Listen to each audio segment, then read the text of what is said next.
दोस्तों एक बार फिर से आपका स्वागत करते हैं जेके एसएसबी फॉरेस्टर की है जो हमने एनसीईआरटी बेस्ड क्लासेस स्टार्ट की हैं, एनसीईआरटी बेस्ड एमसीक्यू क्लासेस। तो आज का ये हमारा दूसरा एपिसोड होने जा रहा है जिसमें हम क्लास 11th की एनसीईआरटी का पहला चैप्टर हमने लास्ट क्लास में उठाया था, diversity in the living world, और इसी का आज हम कंटिन्यूशन करने जा रहे हैं और यहीं पे आज हमारा ये चैप्टर खत्म होगा। देखिए इसमें जो इंपॉर्टेंट टर्मिनोलॉजीज हो सकती हैं, इसमें जो इंपॉर्टेंट क्वेश्चंस पूछे जा सकते हैं, क्या क्या कितने डिफिकल्ट कितने आसान क्वेश्चन बन सकते हैं इस कंपोनेंट से, वो सारी चीजें मैंने आपको यहाँ पे पिछली वीडियो में एक्सप्लेन कर दी हैं। और जो कुछ बचा है वो हम आज की इस वीडियो में उसकी भी कसर पूरी करेंगे। इसलिए मैं आपसे रिक्वेस्ट करना चाहूंगा कि इस वीडियो को एंड तक देखें और अपने दोस्तों के साथ ज्यादा से ज्यादा इस वीडियो को शेयर करें, इस वीडियो को लाइक भी करें। चलिए आज की इस वीडियो को यहीं से स्टार्ट करते हैं। देखिए ये जो क्वेश्चन है एनसीईआरटी के हमने उठाए हैं दोस्तों। लास्ट वीडियो में हमने कोई ऑलमोस्ट 13 क्वेश्चन किए थे। यहाँ पे आप देख सकते हैं international code for botanical nomenclature. तो यहाँ तक हमने लास्ट क्लास में पढ़े थे, लास्ट क्लास में एमसीक्यू किए थे। So now in this class we are going to start from question number 14 onwards itself.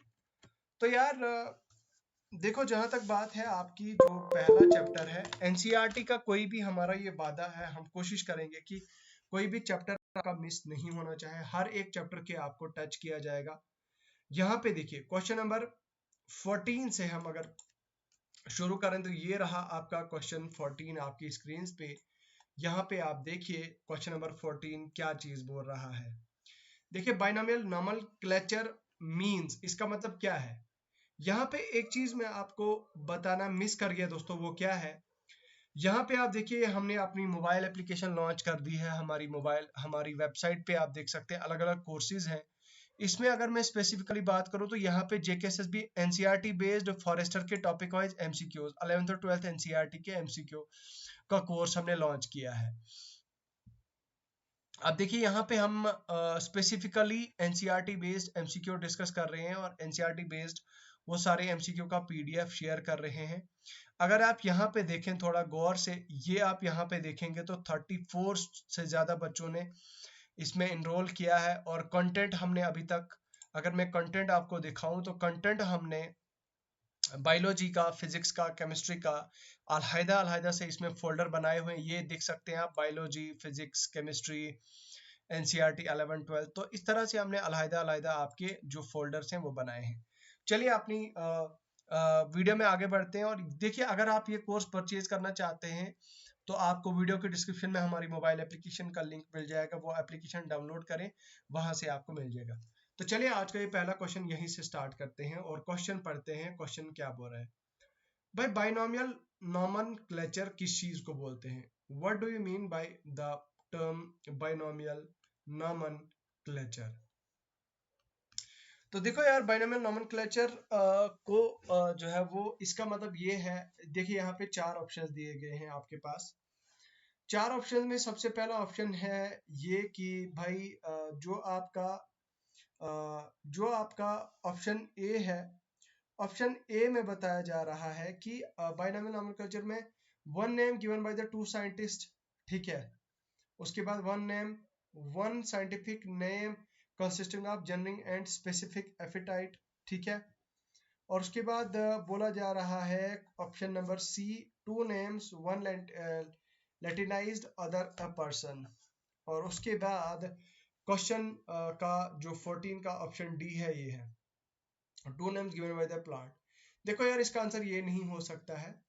Binomial, binomial मतलब दो नाम, टू नेम्स। अब नॉमेनक्लेचर कौन देता है, बाइनोमियल नॉमेनक्लेचर का मतलब क्या होता है।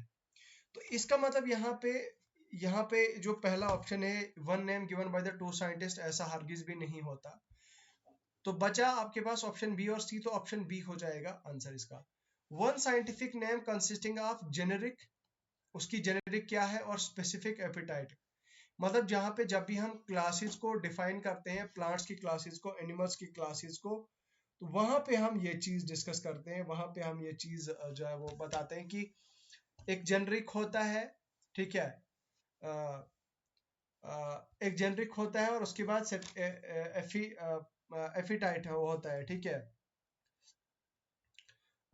अब देखो मैं अगर बात करूं आपका मैंगो की, मैंगो का जो साइंटिफिक नेम है ये तो सबको पता होगा यार, वो है मैग्नीफेरा इंडिका।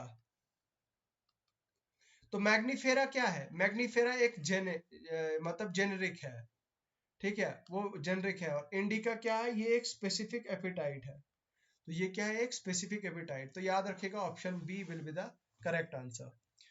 चलिए क्वेश्चन नंबर 15 की तरफ आगे बढ़ते हैं। यहाँ पे बताया जा रहा है कि herbarium is option A garden where plants medical plants are grown, option B garden where herbaceous plants are grown, option C dry garden, option D chemical to kill plants. तो देखो यार हर्बेरियम क्या होता है, पहले तो मैं आपको ये चीज बताता हूँ। एक चीज मुझे आपके साथ शेयर करनी थी, ये जो नॉमेनक्लेचर है ना यार, नॉमेनक्लेचर किसने वाज डेवलप्ड बाय, किसने दिया था? CARL, कार्ल, LINNEUS, लिन्यूस, कार्ल लिन्यूस ने नॉमेनक्लेचर का जो कॉन्सेप्ट है वो दिया था। वापस आते हैं अपने क्वेश्चन की तरफ। तो हर्बेरियम क्या है? A garden where medicinal plants are grown, garden where herbaceous plants are grown, dry garden. तो देखो यार ऑप्शन ए जो बता रहा है garden where medicinal plants are grown, इसको हम क्या बोलते हैं? जहां पे उसको हम बोलते हैं मेडिसिनल हर्बल गार्डन। उसे हम क्या बोलते हैं? मेडिसिनल हर्बल गार्डन बोलते हैं। उसके बाद बोलता है जहां पे हर्बिशियस प्लांट्स को ग्रो किया जाता है तो उसको हम बोलते हैं हर्ब गार्डन। उसका हम क्या बोलते हैं? Herb garden. उसके बाद ड्राई गार्डन को हम जेरीस्केप गार्डन भी बोलते हैं, XERISCAPE, जेरीस्केप गार्डन भी बोलते हैं, ठीक है। और यही हाइबेरियम को हम क्या बोलते हैं? Dry garden. तो आपका आंसर जो है वो यहाँ पे हो जाएगा, आपका सी हो जाएगा, केमिकल टू किल प्लांट। अब केमिकल जो प्लांट्स को किल करता है उसको हम बोलते हैं, याद रखिएगा, हर्बिसाइड्स, HERBICIDES, हर्बिसाइड्स, ओके। उसके बाद हम आगे बढ़ते हैं क्वेश्चन नंबर 16 की तरफ। बोलता है कि द फेमस बोटेनिकल गार्डन 16 का क्यू इज लोकेटेड इन। तो ये इसका बोटेनिकल गार्डन जो फेमस क्यू है, क्यू कहाँ पे है? तो ये कहाँ पे लोकेटेड है? ऑप्शन ए है इंग्लैंड, ऑप्शन बी है लखनऊ, उसके बाद option C Berlin, option D जो है आपका ऑस्ट्रेलिया है। तो क्यू जो अगर बात की जाए तो दोस्तों एग्जैक्ट इसकी लोकेशन है लंदन, ठीक है। क्योंकि एग्जैक्ट लोकेशन कहाँ है? लंदन है। ये क्या है? एक बोटेनिकल गार्डन है। अब इस बोटेनिकल गार्डन में ये क्या है कि लंदन है, तो ऑब्वियस सी बात है भाई यहाँ पे आंसर हो जाएगा, ऑब्वियस सी बात है आपका ये हो जाएगा आपका ए हो जाएगा इंग्लैंड। इंडिया की तो बात ही नहीं है भाई, लखनऊ तो हो ही नहीं सकता। तो उसे हम क्या बोलते हैं? Royal botanical garden. Botanical garden Q was founded in, इसी इसके कब फाउंड किया गया था? ये जो क्यू है इसको फाउंड कब किया गया था? साल 1759 में। It was declared as UNESCO world heritage site. तो इसको यूनेस्को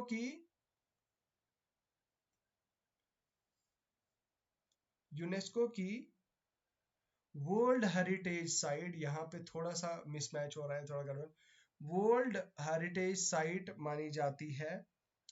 यूनेस्को के अंडर आई थी ये साल 2003 में। I think this much of information is enough. उसके बाद which of the following taxonomies aid provides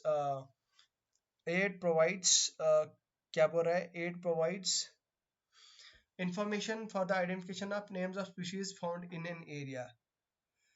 तो यहाँ पे पूछा जा रहा है identification of name of the species found in area.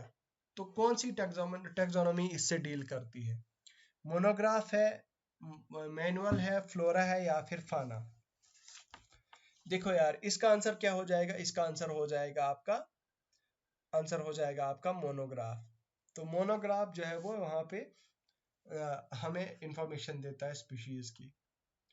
उसके बाद है आपका which one of the taxonomies aids can give comprehensive account for complete compiled information of any genus of or family at a particular time।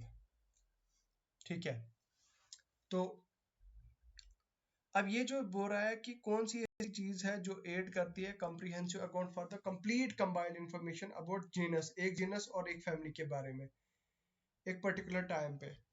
तो इस time पे हम question number 18 जो है वो 18 हो जाएगा हमारा राइट आंसर, और 18 का हो जाएगा डी आपका आंसर हो जाएगा। ओके, उसके बाद 19 की अगर हम बात करें, which of the following taxonomical aid is used for the identification of plants and animals based on similarities and dissimilarities. कौन सी टैक्सोनॉमिकल एड है जो आइडेंटिफाई कराती है हमें एनिमल और प्लांट्स की, ठीक है, based on similarities and dissimilarities. तो क्वेश्चन 19 का हो जाएगा आंसर आपका बी हो जाएगा, उसको हम क्या बोलते हैं, कीज बोलते हैं। Okay, question number 20. The practical purpose for classification of living organism is to explain the origin of living organism, trace the evolution of living organism। ठीक है, उसके बाद है आपका option C, name of the living organisms. Option D है facilities unknown of unknown organism. अब यहाँ पे अगर मैं बात करूं तो ऑप्शन डी जो है वो आपका आंसर हो जाएगा। ओके, फैसिलिटेट जो करे आइडेंटिफिकेशन ऑफ अननोन ऑर्गेनिज्म, उसको हम बोलते हैं classification of living organism, practical purpose. Taxon क्या है भाई, टैक्सोन का मतलब ये होता है कि टैक्सोन आपका ऑप्शन 21 का ऑप्शन क्या है कि group of closely related each other. ठीक है, ओके, क्वेश्चन नंबर 22।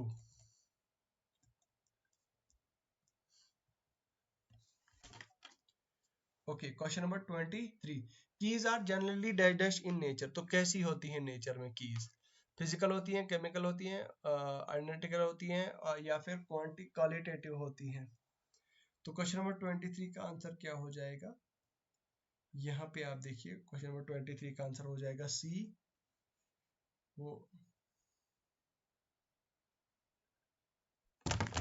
ठीक है, तो इसका जो आंसर है 23 का आंसर हो जाएगा C. And let's move to the next question.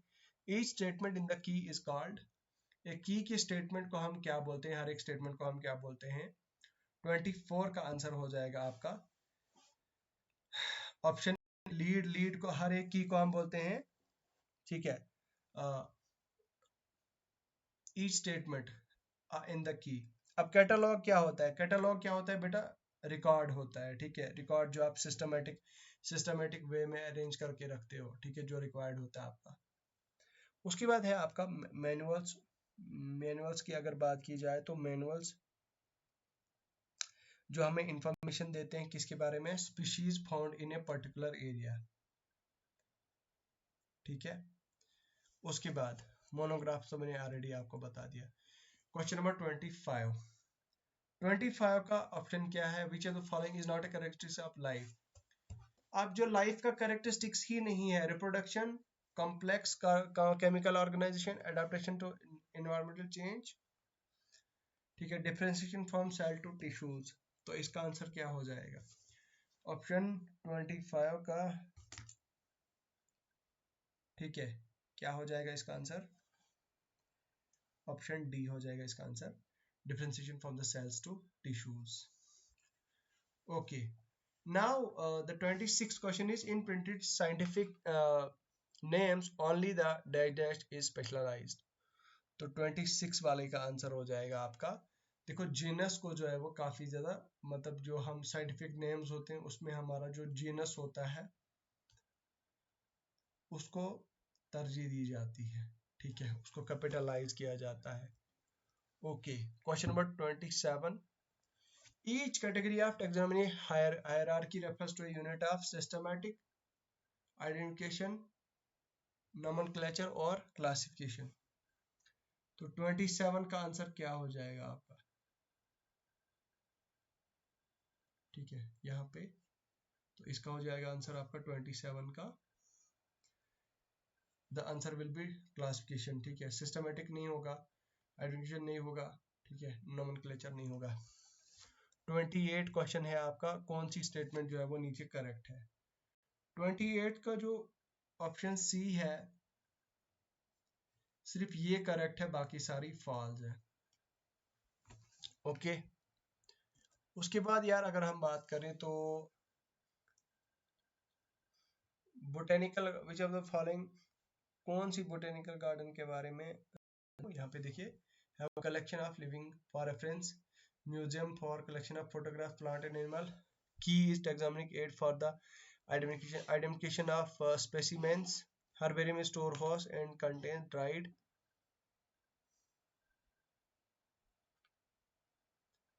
Okay, 29 का आंसर क्या हो जाएगा आपका? Option B shall be the right answer of. Okay, question number 30 and last question of today's session is कि which of the following is the characteristic of growth? Growth की क्या क्या characteristic होती है, बताओ भाई, चलो बताओ. तो ऑप्शन यहाँ पे क्या हो जाएगा आपका? डी हो जाएगा, फर्स्ट एंड थर्ड. पहला और थर्ड होता है ग्रोथ का आपका. यहाँ पे आप देखिए, डन. सो ये था हमारा आज का एमसीक्यू सेशन फॉरेस्टर के लिए, एनसीईआरटी क्लास 11th का दूसरा सेशन था हमारा. तो उम्मीद करता हूँ दोस्तों आपको पसंद आया होगा. इस वीडियो को ज़्यादा से ज़्यादा लोगों तक शेयर करें. बहुत बहुत शुक्रिया. खुदा हाफिज.